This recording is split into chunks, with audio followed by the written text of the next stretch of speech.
Lecția 84. Lektion 84.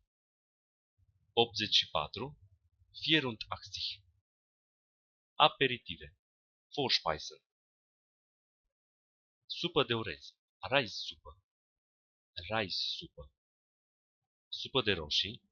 Tomat în supă. Tomat în supă. Salată de roșii. Tomat în salat.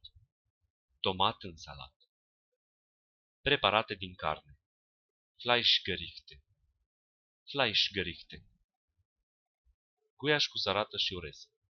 Gulasch mit Salat und Reis. Gulasch mit Salat und Reis. Friptură de porc cu legume. Schweinbraten mit Gemüse. Schweinbraten mit Gemüse. Schnitzel cu salată. Schnitzel mit Salat. Schnitzel mit Salat. Schnitzel cu cartofi. Schnitzel mit Kartoffel. Schnitzel mit Kartoffel.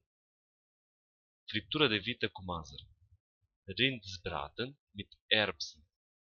Rindsbraten mit Erbsen. Macaroane cu șuncă și brânză.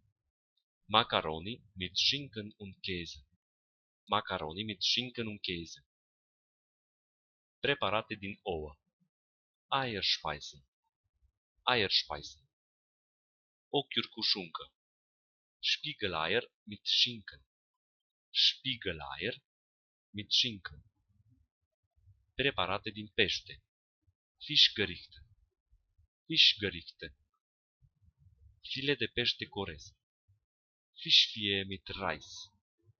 Fischfilet mit Reis. Crab cu salată.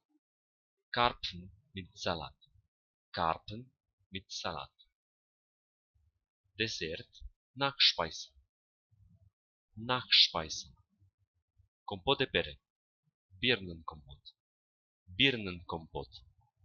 Compot de mere. Apfelkompot. Apfelkompot. Înghețată de fructe. Fruchteis.